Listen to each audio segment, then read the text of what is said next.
అరటి సాగులోకి వస్తే 2001 నుంచి నేను వ్యవసాయంలో వచ్చిన దగ్గర నుంచి సాగు చేస్తాను. అప్పుడు ఏంటంటే ఇంత టెక్నాలజీ ఇవన్నీ లేవు.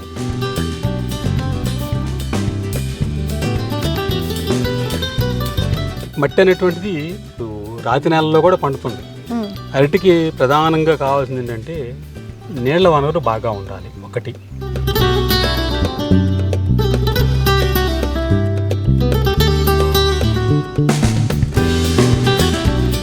సహజంగా అరటికి ప్రధాన శత్రువు సిగటోక అనేటువంటి ఆకుమచ్చ తెగులు. కొన్ని వెరైటీలు తట్టుకునే వెరైటీలు ఉన్నాయి, కొన్ని వెరైటీలు తట్టుకోవాలి.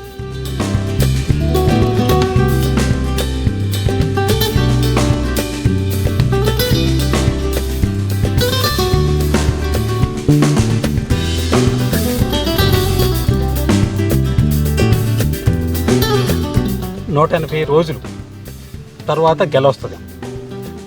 ఆ తర్వాత ఒక కూర అరటి ఒక్కటే 45 రోజులకు మెచ్యూరిటీ వస్తుంది. తదిమా వెరైటీలు అన్నీ 90 రోజులు అంటే 3 నెలలు 3 మాసాలు పడుతుంది కోతకు రావడానికి.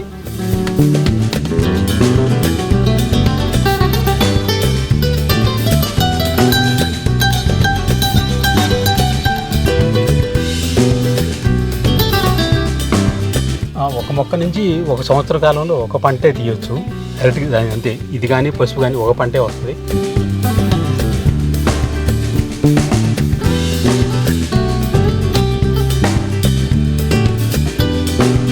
ఇప్పుడు 1 ఎకరం పండించాలంటే 1,25,000 నుంచి 1,50,000 మధ్యలో ఖర్చు వస్తుంది.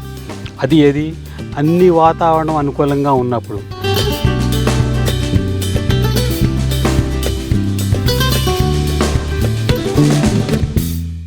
కాంక్రీట్ జంగిల్లో కార్పొరేట్ జాబ్ ఆయనకి నచ్చలేదు. గజిబిజి జీవితంలో క్షణం తీరిక లేకుండా గడపడంలో ఇబ్బందులు పడ్డారు.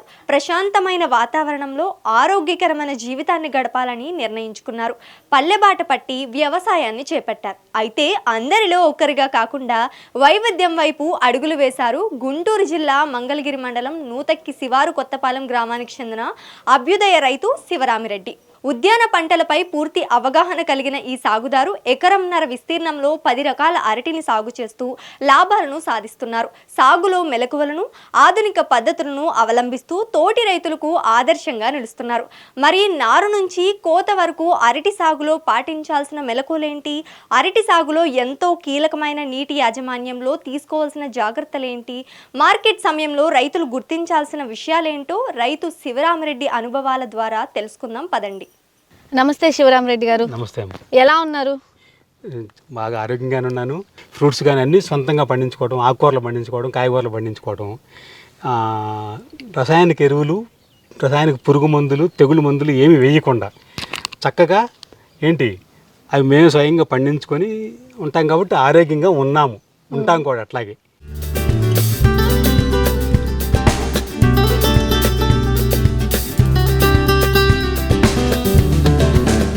సో ఇది ఈ సాగులోకి రాకముందు అరటి సాగులోకి కానీ మీరు పసుపు అన్నీ పండిస్తూ ఉంటారు. సో ఇందులోకి రాకముందు మీ లైఫ్ స్టైల్ అలా ఉండేది? మీ జర్నీ అనేది ఎక్కడి నుంచి స్టార్ట్ అయింది? నేను ఇంటర్మీడియట్ అయిపోయిన తర్వాత బీఎస్సీ అంటే 2 సంవత్సరాలు 3 సంవత్సరాలు చదువుకోలేదు కుదరకేగా. ఆ తర్వాత డాక్టర్ ఎడ్డిస్ ల్యాబొరేటరీస్ వాళ్ళు మా దగ్గర బంధువులు. నేను 95లో హైదరాబాద్ వెళ్ళిపోయాను. అది వ్యవసాయం అప్పుడు పెద్దగా గిట్టుబాటు, అప్పటికీ వ్యవసాయం ఉంది, నాన్నగారితో పాటు కలిసి చేస్తున్నాను, కానీ పెద్దగా గిట్టుబాటు లేదు. నెలవారీ శాలరీ అయితే బాగుంటుందిలే, ఇక్కడ రాదు అది. అందుకని నేను హైదరాబాద్ వెళ్ళిపోయి డాక్టర్ ఎడ్డిస్ ల్యాబొరేటరీస్లో కెమిస్ట్రీగా చేరాను. చేరిన తర్వాత అక్కడి నుంచి ప్రయాణం మొదలైన తర్వాత ఒక 2-3 సంవత్సరాలు పోయిన తర్వాత ప్రమోషన్ షిఫ్ట్ ఇన్ఛార్జ్ చేసిన తర్వాత అప్పుడు అనిపించింది బాధ్యతలు ఎక్కువైపోయి. తర్వాత ఈ బల్క్ డ్రగ్ యూనిట్లు అనేసరికి ఆరోగ్యం చెడిపోతుంది. ఇక ఈ జీవితం వద్దు, ఇక్కడ ఉంటే మనం ఇంకా మనం కూడా కోల్పోతామని చెప్పేసి నాన్నగారు కూడా ఇబ్బంది పడుతున్నాడు. లేదు, తిరిగి వ్యవసాయంలోకి వచ్చి నూతనంగా 10 మంది రైతులకి మనం ఏదైనా ఆదర్శంగా నిలుద్దాము అనే ఉద్దేశంతో 2001లో మళ్ళీ ప్రయాణం మొదలుపెట్టినప్పుడు కూడా నేను రసాయనిక వ్యవసాయమే చేశాను. ఆ రోజు ఎరువుల రేట్లు తక్కువగా ఉండేవి, పెద్దగా ప్రభుత్వ ప్రోత్సాహం ఉండేది కాదు. కానీ ఎక్కడన్నా ఒక అగ్రికల్చర్ ఆఫీసర్ ఉండేవాడు, ఆయన చదువుకుని చదువుని చెబుతూ ఉండేవాడు. సరే ఆయన చెప్పిన దాని ప్రకారం తర్వాత ఏంటంటే అసలు మన ఇట్లా అన్ని రకాల పంటల మీద అని కాదు, ఉద్యానవన పంటల్లో ఒకటి స్పెషల్గా మనం ఏదో ఒకటి చేయాలనే ఉద్దేశంతో 2009లో కొవ్వూరు బనానా రీసెర్చ్ చేసినాం. అక్కడ డాక్టర్ కృష్ణ భగవాన్ గారితో నాకు పరిచయం అయింది. ఆ పరిచయం నా ఈ అనుభవానికి నన్ను అవార్డులు తీసుకురావడానికి, నాకు అవార్డులు రావడానికి కానీ అది ఒక ప్లస్ పాయింట్ అయిందమ్మా. మీరు ఈ జర్నీలో గుంటూరు అగ్రికల్చర్ అడ్వైజరీ బోర్డ్ మెంబర్గా కూడా మీరు చేస్తున్నారు. సో దాని తర్వాత కంప్లీట్గా వ్యవసాయంలోకి దిగడం జరిగిందా? లేదు, అది జరిగింది ఇదేంటంటే 2009 నుంచి నా ప్రయాణం హార్టికల్చర్ యూనివర్సిటీలో ఉన్న రీసెర్చ్ స్టేషన్లు ఎక్కడైతే ఉంటే అందుట్లో ఉన్న శాస్త్రవేత్తలందరితో పరిచయం ఒకటి, తర్వాత అందుట్లో జరిగే ప్రోగ్రామ్స్కి నేను అటెండ్ అవ్వటము, తర్వాత డాక్టర్ వైఎస్ఆర్ హార్టికల్చర్ యూనివర్సిటీ వెంకటరామన్గూడెంలో యూనివర్సిటీ ఉంది, అక్కడికి వెళ్ళి స్టూడెంట్ లాగా క్లాసెస్కి వెళ్ళి కూర్చొని చదువుకోవటం. ఏంటి నాకున్న ఆసక్తిని గమనించిన అక్కడ శాస్త్రవేత్తలు, ఈయన ఏదో రైతు భలేగా వస్తున్నాడు ఏం చక్కగా అని నా అనుభవాన్ని దాన్ని తీసుకొచ్చి నేను ఇక్కడ అనుభవం అక్కడ వాళ్ళు థియరిటికల్గా ఉన్న అనుభవాన్ని నేను ప్రాక్టికల్గా మార్చుకొని నేనేం చేస్తాను అనేటువంటిది ప్రాక్టీస్ ఏం చేస్తాను, గుడ్ అగ్రికల్చర్ ప్రాక్టీస్ అనేటువంటిది హార్టికల్చర్ నేను ఏం చేస్తాను అనేటువంటిది నాతో ముఖాముఖి చర్చల్లో శాస్త్రవేత్తలు కూడా పంచుకున్నారు. అట్లా ఇప్పటివరకు జరిగింది ప్రయాణం. ఇక నన్ను హార్టికల్చర్ యూనివర్సిటీ నుంచి 2020లో సెలెక్ట్ చేశారు. గుంటూరు డిస్టిక్లో ఉంటాను కాబట్టి గుంటూరు డిస్టిక్ అగ్రికల్చర్ అడ్వైజరీ బోర్డులో ఉద్యానవన పంటల మీద ఈయనకు మంచి అవగాహన ఉన్నది.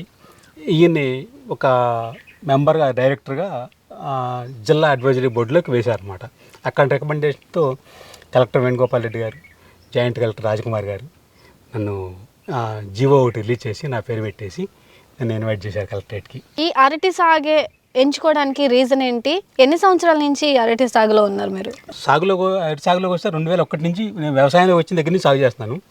అప్పుడు ఏంటంటే ఇంత టెక్నాలజీ ఇవన్నీ లేవు. ఫ్లడ్ ఇరిగేషను, తర్వాత సాంప్రదాయంగా బాగున్న తోటలోంచి పిలకలు తీసుకొచ్చి నాటుకోవటం, ఇన్ని వెరైటీలు అనేటువంటి పెద్దగా ఉండేవి కాదు. 2009లో పరిచయం అయిన దగ్గర నుంచి టిష్యూ కల్చర్ ఫస్ట్ నా ప్రయాణం. టిష్యూ కల్చర్ అరటితోనే ప్రయాణం మొదలేశాను. అంతకుముందు ఈ మామూలుగా సాంప్రదాయ పద్ధతిలో పిలకలు వేసుకోవడం కానీ దిగుబడి వచ్చేది కాదు, పెట్టుబడి ఖర్చు ఎక్కువ వచ్చేది. తర్వాత పంట వచ్చేసరికి ఒకే నెలలో పంట కోత అయిపోయేటట్టు ఉండాలి. దాన్ని మనం ఎట్లాగా మార్పు చేసుకోవాలనేటువంటిది నా ఆలోచన విధానంతో చేసుకొని ఒక నెలలో మొత్తం గెల్ల వచ్చేయాలి, ఒక నెలలో కోత రావాలి, అది రేటు ఉన్నప్పుడు మనకు కోతకు వచ్చేటట్టు మార్కెట్లోకి వెళ్ళేటట్టుగా ఉండాలి అనేటువంటి ప్లాన్ చేసుకొని నన్ను చూసి చాలామంది రైతులు ఫాలో అవుతున్నారు ఇప్పటికి కూడా అట్లాగే. అయితే సాంప్రదాయంగా వచ్చే పిలకలు అయితే ఒక వయసున్న పిలక ఉండదు, రకరకాల వయసులు ఉంటాయి. అదే టిష్యూ కల్చర్ అరటి అయితే ఒకే వయసున్న పిలక మొక్క ఉంటుంది.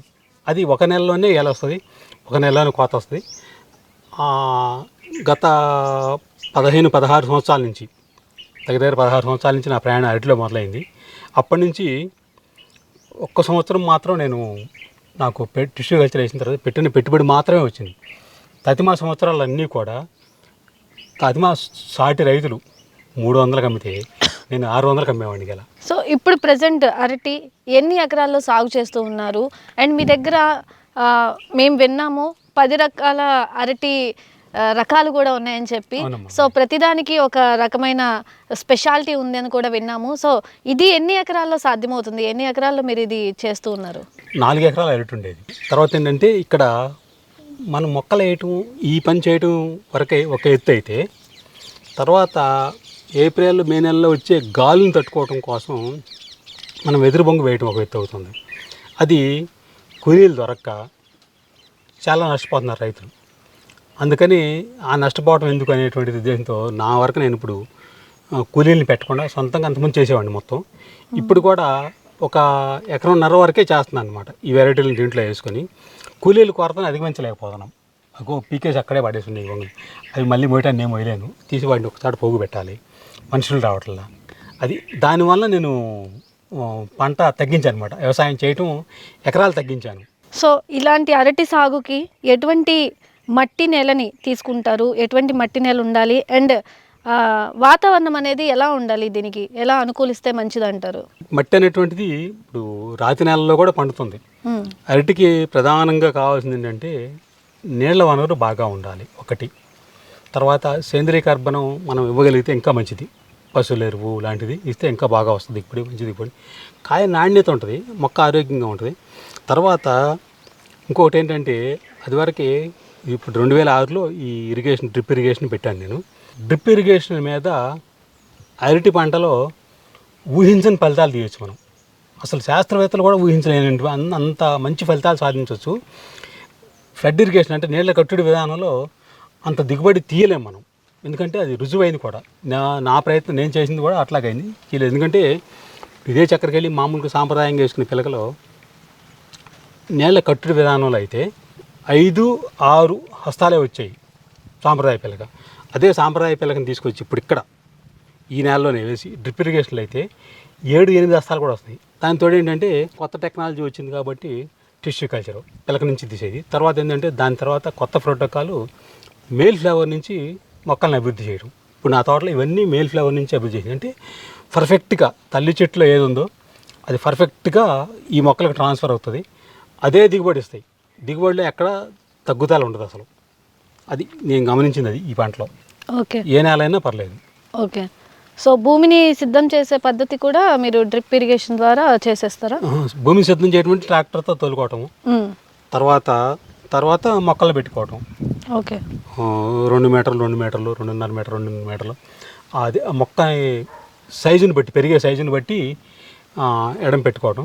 అట్లా 800 నుంచి 900 మొక్కల మధ్య ఒక ఎకరానికి వేస్తాము. తర్వాత ఏంటంటే మొక్క పెట్టిన దగ్గర నుంచి ఒక 45 రోజుల వయసు ఉన్న మొక్కలు మనకి తయారు చేసిన డ్రిప్ టిష్యూ కల్చర్ మొక్కలు తయారు చేసిన ల్యాబ్ నుంచి మనకు 45 రోజుల వయసు మొక్క వస్తుంది. మొక్క వచ్చిన దగ్గర నుంచి మనం పెట్టిన తర్వాత ఒక 20-25 రోజుల తర్వాత దాని వేర్లు మన భూమిలో పాతుకుని మొక్క బతికిన తర్వాత మనం మొక్క పెట్టిన దగ్గర నుంచి ప్రతిరోజు 2 లీటర్ల నీళ్ళు అవసరం. అరటికి ప్రధానంగా కావాల్సింది అరటికి నీళ్ళే అసలు. అది మీరు ఎన్ని రోజులకు ఒకసారి ఇస్తారు నీళ్ళు? అవసరాన్ని బట్టి, దీనికి కరెక్ట్గా టైం అంటూ ఏం లేదు. ఓకే, ఇప్పుడు తేమ ఉంది, ఇప్పుడు అవసరం లేదు, అందుకని మోటార్ వదలలేదు. ఓకే, అవసరమైతే ప్రతిరోజు ఇవ్వాల్సి వస్తాయి. ఇప్పుడు అప్ టు ఫిబ్రవరి, జనవరి సంక్రాంతి పండుగ వెళ్ళే వరకు కూడా వారంకి ఒక రోజు తడిస్తే సరిపోద్ది, వర్షాలు అయిపోయిన తర్వాత. ఆ తర్వాత మ్యాక్సిమం ప్రతి 2 రోజులకి 3 రోజులకి ఇచ్చుకుంటూ పోవాలి. తర్వాత ఏప్రిల్ మార్చి చివరికి వచ్చేసరికి ఉష్ణోగ్రతలు పెరుగుతాయి కాబట్టి ఉష్ణమండలం పంట అయినా సరే నీళ్ళు లేకపోతే ఎండిపోద్ది. ఉష్ణమండలం పంట కాబట్టి ప్రతిరోజు నీళ్ళు ఇస్తూనే ఉంటాం. 9 గంటలు అగ్రికల్చర్కి కరెంట్ పవర్ సప్లై ఉంటుంది కాబట్టి ఆ 9 గంటలు నీళ్ళు ఇస్తాం. మనం తేమను చూసుకుని ఇవ్వటమే, మొక్కకి నీళ్ళు అవసరం, నీళ్ళు అవసరం అవుతుంది, దాని ప్రకారం వెళ్ళడమే, టైం ప్రకారం చూసుకో. సో ఈ సాగులో మీరు ఎటువంటి సేంద్రియ ఎరువులను యూస్ చేస్తారు? అలాగే కలుపు మొక్కలు వస్తూ ఉంటాయి మధ్య మధ్యలో, సో వాటిని నియంత్రించడానికి ఏ పద్ధతులు పాటిస్తూ ఉంటారు? ఈ సాగులో సేంద్రియం అంటే ఇప్పుడు భూమిలో ఇంత ముందు వేసిన రసాయనిక ఎరువులు విపరీతంగా ఉన్నాయి. దానికి ఏంటంటే ఇప్పుడు అమరావతిలో రీజనల్ ల్యాబొరేటరీ ఉంది, బయో ఫెర్టిలైజర్. అది పిఎస్పి అంటే పాస్పారిక్ అన్నమాట, పాస్పో బ్యాక్టీరియా భూమిలో ఉన్న పాస్పరస్ని కరిగించి మొక్క అందించింది. నత్రజని సహజంగానే కిరణజన్య సంయోగ క్రియ జరుగుతా మనకి ఈ వాతావరణంలో ప్రతి చదరపు మీటర్కి 2 టన్నుల నత్రజని ఉంటుంది.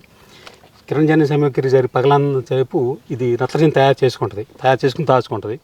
భూమిలో పొటాష్ ఉంది. నేను చివరిలో కాయ నాణ్యత రోగనిరోధక శక్తి కోసం పొటాష్ డ్రిప్లో నేను ఫెర్టిగేషన్ చేస్తాను. ఎకరానికి 2-3 గంటలు అవుతాయి, 2-3 బ్యాగులు అవుతాయి.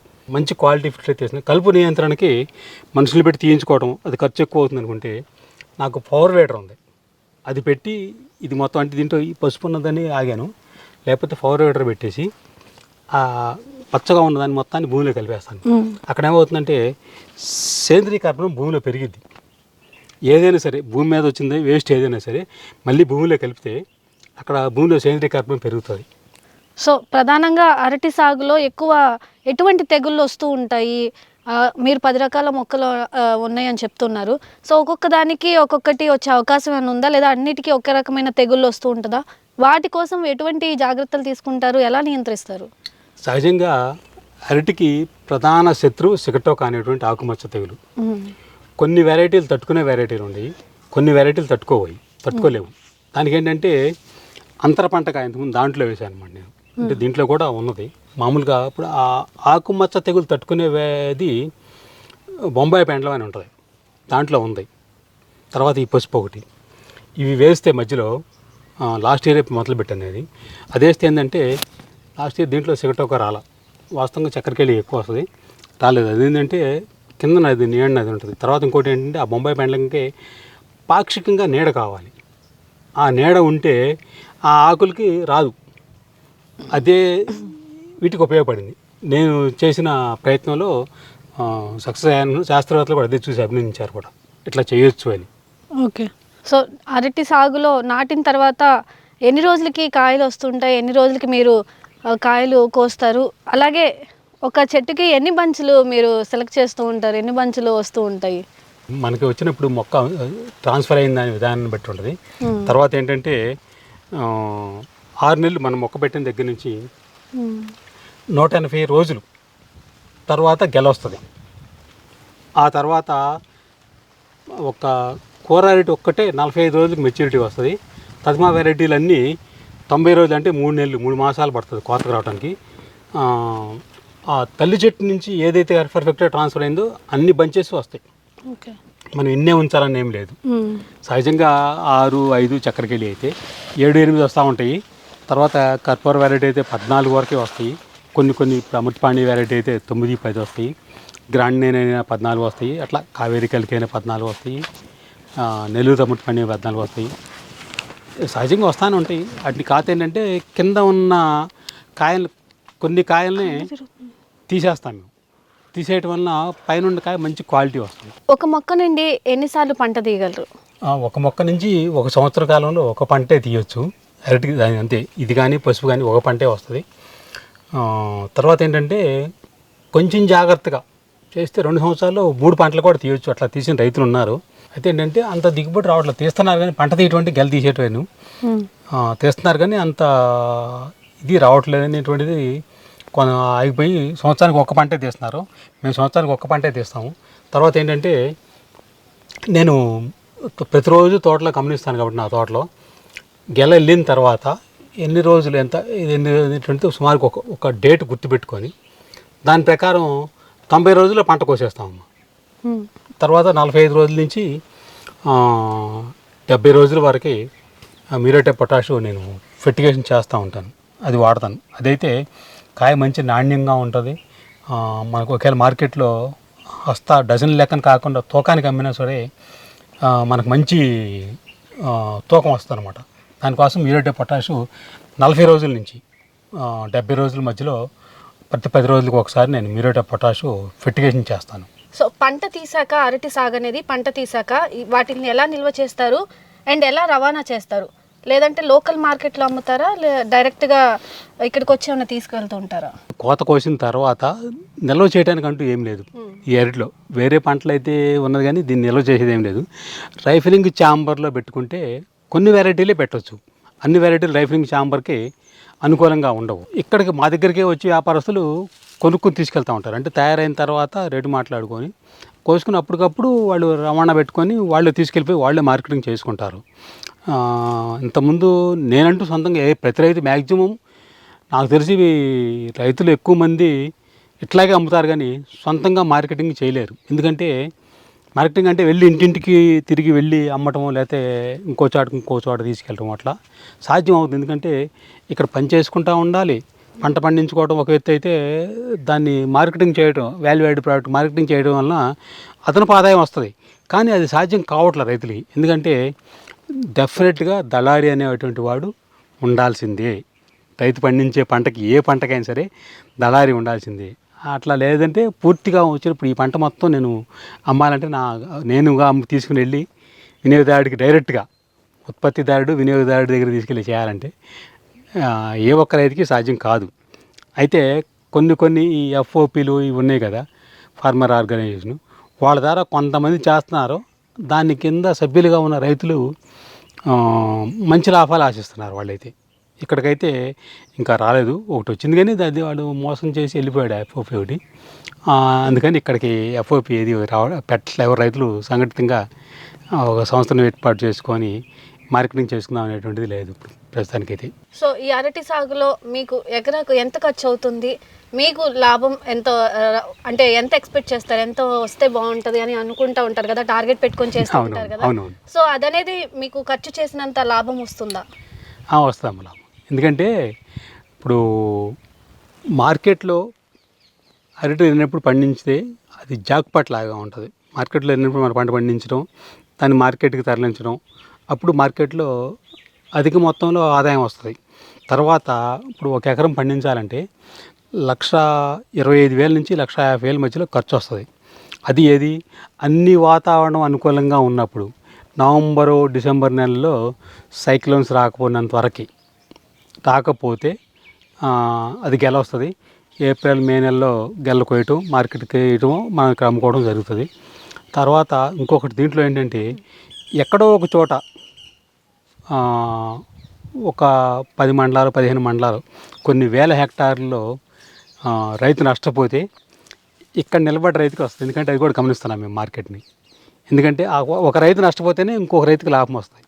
ఇప్పుడు పోయిన సంవత్సరం ఇప్పుడు ఈ పంట వచ్చేటప్పటికి ఉత్తరాంధ్ర జిల్లాలో రైతులంతా నష్టపోయారు. విపరీతంగా తుఫాన్లు వచ్చి వాళ్ళు. తర్వాత మహానందిలో పండుతుంది ఈ కర్పూర అనేటువంటి ఈ కర్పూర వెరైటీ మహానందిలో కూడా పండుతుంది అరటి. అక్కడ విపరీతంగా వర్షాలు పడటం వలన తర్వాత ఈశాన్య ఋతుపవనాల ప్రభావం వాళ్ళ మీద ఎక్కువ ఉంటుంది. ప్రకాశం జిల్లా నుంచి ఆ పక్కన ఎక్కువ ఉంటుంది. అక్కడ అట్లా రైతులు నష్టపోయారు. తర్వాత ఇక్కడి నుంచి తమిళనాడులో ఇక్కడి నుంచి వర్షాలు ఎక్కువ ఉంటాయి. అక్కడ కడలూరు, తిరుచినాపల్లి అక్కడ ఒక 3-4 జిల్లాలో ఈ అరటి బాగా పండుతుంది. అక్కడ రైతులు భారీగా నష్టపోయారు. అంటే 3 చోట్ల రైతులు నష్టపోతే ఇక్కడున్న రైతు గుంటూరు జిల్లాలో కృష్ణా జిల్లాలో ఉన్న రైతు లాభాలు ఆర్జించారు అనమాట. అంటే అది అక్కడ పంట లేకపోవడం వలన పంట రైతులు నష్టపోవడం వల్ల ఇక్కడ ఉన్న రైతులకి అధిక ధరలు వచ్చినాయి. ఇదే కర్పూర వెరైటీ 600 నుంచి 800 కూడా అమ్మారు చాలామంది రైతులు. నేను ఈ చక్కెరకి వెళ్ళి 600కి అమ్మాను ఈ సంవత్సరం. మార్కెట్ ధర లేకపోవడం, ఒక్కొక్కసారి పడిపోతూ ఉంటుంది. అలాగే ధర అనేది పెరుగుతూ హెచ్చు తగ్గులు ఉంటుంది. అలాంటప్పుడు మీరు ఏమైనా ఇబ్బందులు ఎదుర్కొన్నారా? చాలా ఇబ్బందులు ఉంటాయి. ధర ఉంటేనేమో ఆనందం ఉంటుంది, ధర లేకపోతే దిగాలిగా ఉంటుంది. ఎందుకంటే అట్లా ధర లేనప్పుడు పెట్టిన పెట్టుబడి వచ్చటమే అయింది, రావడం పెట్టుబడి వరకే వస్తుంది. ఇంకా అంతకంటే అదనంగా ఏం రాదు. అంటే ఇప్పుడు కౌలు మందం అంటే లీజుకి ఇస్తే, ఇప్పుడు ఈ పొలం మేము లీజుకి ఇస్తే ఎకరాకు 50,000 ఇస్తారు. ఆ 50,000 కూడా రావు, పెట్టిన పెట్టుబడి వరకే వస్తుంది. అయితే ఏంటంటే దీంట్లో వాల్యూ యాడ్ ప్రోడక్ట్లు ఉన్నాయి. కానీ ఇన్ని వేల హెక్టార్లు అందరూ వాల్యూ యాడ్ ప్రోడక్ట్ తయారు చేస్తే తీసుకునే వాళ్ళు ఉంటారు. ఇప్పుడు నా దగ్గర ఒక ప్రాజెక్ట్ ఉంది. ఇప్పుడు ఈ అరటిని పౌడర్గా మార్చి ఏంటి వాల్యూ యాడ్ ప్రోడక్ట్గా చేయొచ్చు. కేజీ 800 నుంచి 1200 మధ్యలో ఉంది. నెస్లే వాళ్ళు తీసుకుంటున్నారు. దానికి ఒక చిన్న యూనిట్ 15 లక్షలు అయితే యూనిట్ తయారైపోద్ది. పెట్టచ్చు, పెట్టి కూర్చొని 4 ఎకరాలు 4 రైతుల దగ్గర కొనుక్కొని మార్కెట్లో ఏ రేటు ఉంటే ఆ రేటు తీసుకొచ్చి పౌడర్ చేసి చేయొచ్చు. అయితే ఏంటంటే నెస్లే వాడు ఎప్పుడు తీసుకుంటాడో ఎప్పుడు మానేస్తాడో తెలియదు. రిలయన్స్ వాళ్ళు కూడా తీసుకుంటారు అట్లా. సో ప్రధానంగా అరటి సాగులో మీరేమన్నా సమస్యలు ఎదుర్కొంటూ ఉన్నారా? సమస్యలు ఎప్పుడు ఉంటాయమ్మా. అసలు అరటి సాగులో ఎప్పుడు సమస్యలే ఉంటాయి. సమస్యలు ఉంటాయి. సమస్యలను అధిగమించుకోవడం కోసమే అనుభవం పనికి వస్తుంది. సో వాతావరణంలో మార్పులు వస్తూ ఉంటాయి. అరటికి తుఫాన్ల ప్రభావం కానీ లేదు అంటే వర్షాల ప్రభావం కానీ ఎలా అధిగమిస్తారు? వాతావరణ మార్పులు వచ్చినప్పుడు మీరు ఎటువంటి జాగ్రత్తలు? వాతావరణ మార్పులు మనం అధిగమించేది ఏముండదు. తుఫాన్ వచ్చినా లేదు, ఆ టయానికి గెలవస్తే వెదురు బొంగు పెడతాం, జాగ్రత్త చేసి పెట్టిస్తాం. అంతా దైవాధీనం, గాల్లో దీపం లెక్క. ఇది మనకు అదృష్టం ఉంటే పంట నిలుస్తుంది, లేకపోతే భారీగా నష్టపోతాం. వాతావరణ ఆధారిత పంట ఇది. వర్షాలు విపరీతంగా ఈ సంవత్సరం విపరీతంగా వర్షాలు పడ్డాయి. వాస్తవంగా అయితే ఈ ఆకులు పోకూడదు. వాతావరణంలో మార్పుల మూలకంగా సిగటోక వచ్చి ఒత్తిడికి గురయ్యి స్ట్రెస్కి గురయ్యి ఆకులన్నీ కోల్పోతుంది. కోల్పోకుండా ఉండాలంటే ఉన్నది, దానికి రెమెడీ ఉన్నది, నివారణ ఉన్నాయి. కానీ అది చేయటం వలన వాతావరణం కాలుష్యం, గాలి కాలుష్యం అవుతుంది, మొక్క కాలుష్యం అవుతుంది, దాని నుంచి వచ్చే పంట కాలుష్యం అవుతుంది. అందుకని నేనేం చేయట్లేదు. ఉంది చేస్తే ఉంది దాంట్లో కూడా. అయితే తుఫాన్లు తట్టుకునేటువంటిది లేదు. ఒక్కటి కావేరీ కలికి అనే వెరైటీ ఒక్కటే ఉన్నది, పొట్టిగా ఉంటుంది కాబట్టి అది నిలబడుతుంది. అది ఈ వెరైటీలు ట్రెడిషనల్ వెరైటీలన్నీ గాలివాన వస్తే తుఫాన్లు వస్తే పడిపోవాల్సింది అంతే. సో ఇప్పుడు ప్రజెంట్ ఉన్న సిచ్యువేషన్లో మీకు ప్రభుత్వ పథకాలు కానీ లేదంటే వాళ్ళ నుంచి సపోర్ట్ కానీ సబ్సిడీ పథకాలు కానీ ఏమైనా అందుతున్నాయా? అందుతున్నాయి. ఇప్పుడు ఈ మైక్రో ఇరిగేషన్, డ్రిప్ ఇరిగేషన్ పెట్టుకోవడం వలన 5 ఎకరాలు ఉన్న రైతుకి, చిన్న రైతు 90% సబ్సిడీతో ఇస్తున్నారు. అంటే 10,000 ₹1,00,000 ఖర్చు వస్తే 10,000 మనం కడితే వాళ్ళు బిగించి వెళ్ళిపోతారు. ఎట్లా మెయింటైన్ చేయాలి ఏంటి అనేటువంటిది క్యాటలాగ్ ఇచ్చి మొత్తం అన్ని వివరంగా చెబుతారు. అదొకటి. ఇది నేను 2006లో పెట్టాను. తర్వాత నాకు 2 సార్లు గ్రౌండ్లో లైన్ తీయకుండా అప్పుడు వేసిన లైన్ అట్లాగే పర్ఫెక్ట్గానే ఉంది. పైన ఈ డిశ్చార్జ్ ఇచ్చి ల్యాడర్స్ మాత్రం ఒకసారి మార్చారు. ప్రతి 7 సంవత్సరాలకు ఒకసారి మార్చుకోవాలి దాంట్లో. ఎందుకంటే ఈ వాటర్లో మారుతూ ఉంటాయి కాబట్టి వాటర్లో నీళ్ళలో వచ్చే ఫ్లోరిన్కి ఆ డ్రిప్పర్లు బూడిపోతూ ఉంటాయి డిశ్చార్జ్ ఇచ్చేయి. వాటిని క్లీన్ చేస్తూ ఉంటాము, మెయింటెనెన్స్ ఉంటుంది వీటికి చేస్తూ ఉంటాం. అయినా సరే కొంతమంది చేయకపోతే ఉందంటే 7 సంవత్సరాలకు అయిపోద్ది కాబట్టి మళ్ళీ రీప్లేస్ చేస్తారు కొంత అమౌంట్ తీసుకొని.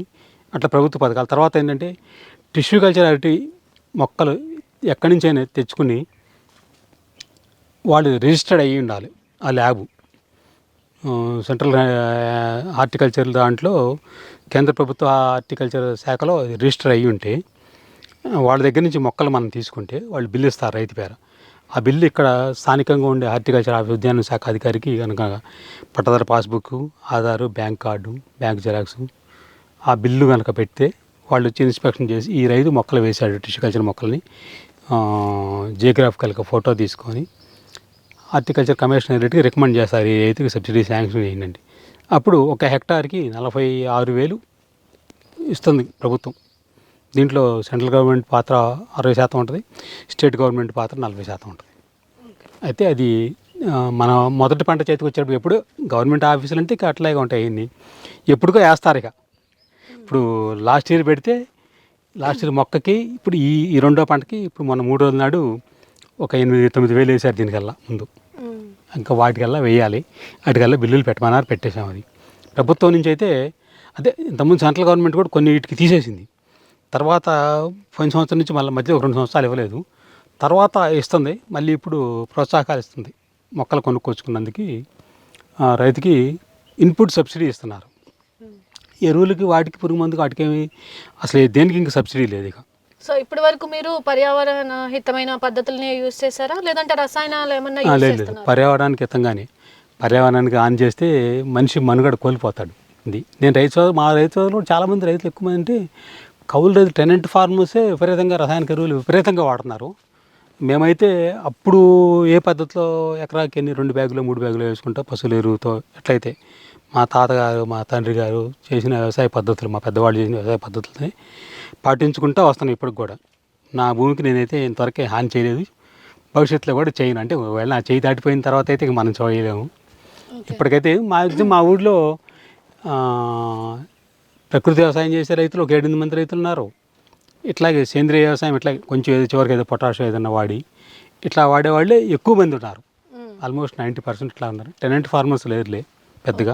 యువత అనేది ఇలా అగ్రికల్చర్ వ్యవసాయం వైపు వస్తుంటే ఎలా అనిపిస్తుంది? మీరు డైరెక్ట్గా చూస్తున్నారు, స్టూడెంట్స్ కూడా అంటే చాలామంది కూడా చదువుకున్న దానికి సంబంధం లేకుండా జాబ్స్ చేస్తూ ఉన్నారు. కానీ మర్చిపోతున్న వ్యవసాయాన్ని, అంతరించిపోతున్న ఒక పంటల్ని మళ్ళీ తీసుకొస్తూ ఉంటే యువత కూడా దీని మీద ఇంట్రెస్ట్ చూపిస్తుంటే మీకు ఎలా అనిపిస్తుంది? చూపిస్తున్నారు. ఎందుకంటే నేను చూస్తున్నాను కదా, మామూలుగా వ్యవసాయం దండగా అనేటువంటి నానుడు ఉంది.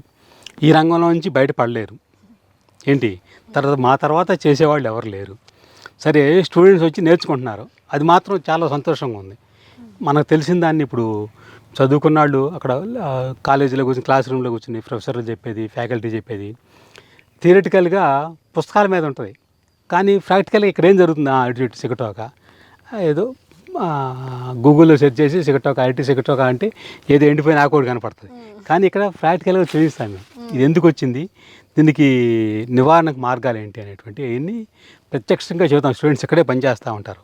మా ఫోటోలు కూడా చాలా ఉన్నాయి దీంట్లో వాళ్ళు పనిచేయడం. ఇవన్నీ పొలం వచ్చి పనిచేయటం, మొక్కలు పెట్టడం ఇవన్నీ చాలా ఉన్నాయి. వాళ్ళు ఇప్పుడు దగ్గర 4 సంవత్సరాల నుంచి వస్తున్నారు. ప్రతి సంవత్సరం 2 బ్యాచ్లు వస్తారు. డిసెంబర్లో ఒక బ్యాచ్ వస్తారు, జూన్లో ఒక బ్యాచ్ వస్తారు.